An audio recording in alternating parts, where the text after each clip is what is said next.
Abraham Maslow'un tələbat piramidası var. Tələbat piramidasında biz aşağıdan yuxarı doğru bir sıralasaq, fizioloji tələbat, təhlükəsizlik və müdafiə tələbatı var. Sosial qruplara mənsubluq və dəstəklənmə tələbatı var. Özünə hörmət və etimad tələbatı var və özünü ifadə tələbatı var. Biz bunu asan yolla necə yadda saxlaya bilərik? Yəni gündəlik həyatımıza baxsaq, məsələn, hər kəsin ilk olaraq fizioloji tələbatı gəlir ki, bunlardan biri başda olmaq üzrə hər gün yediyimiz, içdiyimiz, yəni bunları deyə bilərik. Fizioloji tələbat, yəni bədənimizin tələbatı. İkinci tələbat olaraq, yəni biz çölə çıxırıq. Yəni yol keçirik, məktəbə gedirik, işə gedirik, başqa yerlərə gedirik. Yəni özümüzü qoruyuruq, müdafiə edirik.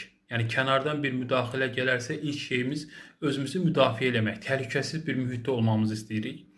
Üçüncüsü, sosial qruplara mənsubluq və dəstəklənmə. Hər birimiz istər məktəb olsun, istər iş yeri olsun, istər başqa bir qrup olsun, hansısa bir sosial qrupa mənsub olmaq istəyirik və dəstəklənmək istəyirik. Yəni hardasa bir hörmət görmək mənasında bir dəstəklənməyə ehtiyacımız var. Dördüncüsü, özünə hörmət və etimad. Məsələn, bir məktəbdəyik, bir iş yerindəyik, digər bir iş yerindəyik və hər hansı bir cəmiyyətin içərisində istəyirik ki, yəni istəyimiz var ki, bizə hörmət qoyulsun.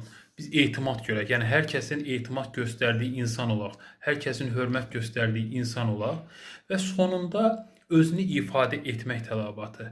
Ya sanki olduğumuz yerdə mən özümü ifadə eləyim, içərimdə olan fikirləri ifadə eləyim, hər kəs mənə rəğbət bəsləsin, hər kəs məni dinləsin. O tələbatımız var.